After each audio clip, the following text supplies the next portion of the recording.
No niin, kyllä se kuitenkin täältä Raamatusta löytyy meillä se lohutuksen sana. Ja mulla on Raamatun paikkana tämä Pietarin ensimmäinen kirje ja ensimmäinen luku. Pietari Jeesuksen Kristuksen apostoli Pontossa, Galatiassa, Kappadokiassa, Aasiassa, Bityniassa hajallaan asuville muukalaisille, jotka Isän Jumalan ennalta tietämisen mukaan ovat hengen pyhittämisen kautta valitut Jeesuksen Kristuksen kuuliaisuuteen ja hänen verellään vihmottaviksi. Lisääntyköön teille armo ja rauha. Ylistetty olkoon meidän Herramme Jeesuksen Kristuksen Jumala ja Isä, joka suuren lupaustensa mukaan on Jeesuksen Kristuksen kuolleista nousemisen kautta uudesti synnyttänyt meidät elävään toivoon. Turmeltumattomaan, saastumattomaan ja katoamattomaan perintöön, joka taivaissa on säilytettynä teitä varten.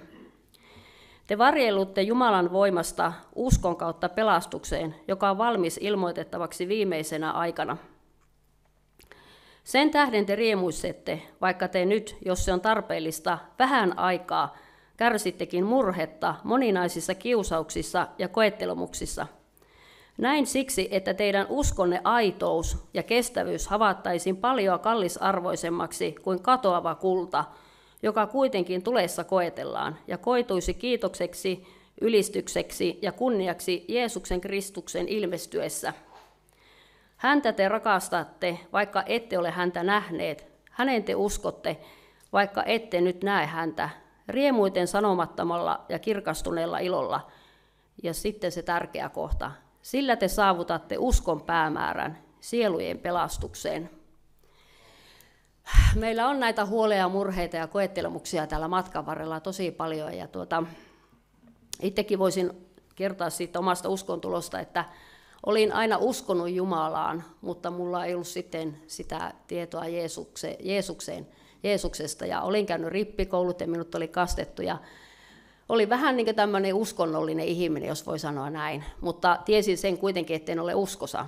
Mutta kyllä ne oli niin hyvin semmoisia hajanaisia ne minunkin tietomäärät näistä uskon asioista, kunnes sitten tapahtui sillä tavalla, että kun Tuomolla oli vakava alkoholiongelma, se hallitti meidän perhettä, se kuningas alkoholi, ja kokeiltiin kaikki mahdollinen siihen maalliset keinot, käytiin A-klinikalla ja siis vaikka mitä. Ja lopussa muutettiin sieltä Tervolasta jopa Ylitorniolle, että no nyt helpottaa, kun ollaan muutettu paikkakuntaa vaihdettu, että no nyt se uusi elämä alkaa. Ja oltiin kumpikin alettu niin opiskelemaankin. Mutta ei, se kuningas alkoholi siellä meidän perheessä jylläsi. Ja sitten eräänä päivänä niin me yhtäkkiä niin laitoin vain käet ristiin ja polovistuin ensimmäistä kertaa niin ihan tosissani niin kuin lattialle ja huusin Jumalan puolelle, että jos olet Jumala olemassa, niin anna Tuomon tulla uskoon. Mulla oli niin kuin huoli Tuomosta, mutta ei niinkään itsestä. Ja sitten lyhistyi siihen lattialle itkemään ja aivan sama, vaikka miekin tulisi uskoon. Näin sanoin, vaikka en tiennyt uskoasioista yhtään mitään. No, minä sitten ajattelin, kun siinä hetkessä ei niin kuin tapahtunut mitään, tai siis minä ajattelin näin, niin minä ajattelin, että no ei sitä koko Jumalaa ollut olemassakaan. Ja olin kuitenkin sitten joskus sanonut se iltarukouksenkin, ja mä ajattelin, että no minä en enää sano mitään iltarukouksiakin, että tämä oli ihan niin kuin höpöhommaa koko homma. Mutta taivaassa kuultiin tämä minun niin kuin rukous, kuultiin siellä, että avuksesi huuda Herraa hädän päivänä, ja sinun tulee minua kunnioittaa.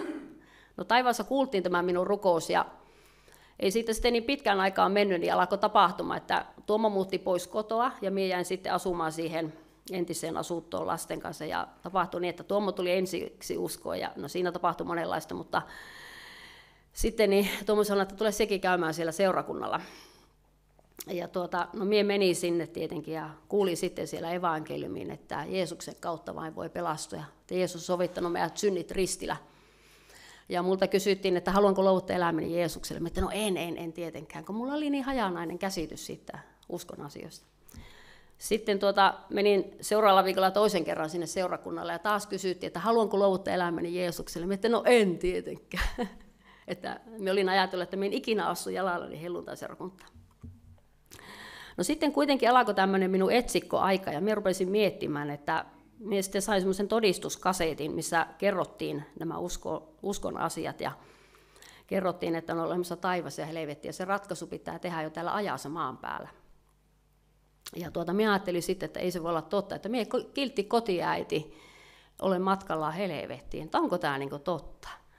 Ja mulle tuli niin semmoinen synnin tunto, ja minä sitten rupesin niin lukemaan niitä kaikkia kirjallisuutta ja kuuntelemaan hengellistä musiikkia, ja siitä se pikkuhiljaa, niin mulla se etsikkoaika sitten kasvoi näin, ja sitten me menin seurakunnalle vielä 3. kerran, ja minä päätin, että jos multa vielä 3. kerran kysytään, niin minäpä kokeilen. Ja minä menin seurakunnalle, ja taas kysyttiin, että haluanko luovuttaa elämäni Jeesukselle, että haluan. Ja sitten minun puolesta rukoiltiin ja julistettiin Jeesuksen Kristukseen nimensä synnit anteeksi. Ja sain suulla tunnustaa Jeesuksen ja sydämen uskolla. Suun tunnuksella pelastutaan ja sydämen uskolla tullaan vanhurskaksi. Sain tehdä sen ratkaisun, ja se oli se minun askel Jeesusta kohti. Ja en ole katunut päivääkään, että on tälle tielle lähtenyt. Että Jeesuksen avulla näitä huolia ja murheita kestää kuitenkin paremmin. Ja eihän meillä ole luvattu helppoa tietää, että meidän häätyy kuitenkin joka päivä se risti ottaa ja kantaa nämä huolet ja murheet, mutta Jeesuksen kanssa. Ja meitä koetellaan, niin kuin me tästä Pietarin kirjasta saatiin nyt lukea, että meillä on ne usko ja koettelemukset, että ne on niin kuin käsikädessä. Että ei me helpolla päästä tätä tietä, mutta me ei olla yksin kuitenkaan. Ja meillä on uskovaiset ystävät, että voidaan saada tukea toisista. Että ei me olla koskaan yksin. Että Jeesus on meidän kanssa ja seurakunta on meidän kanssa. Että kyllä me tätä matkaa jaksettaa.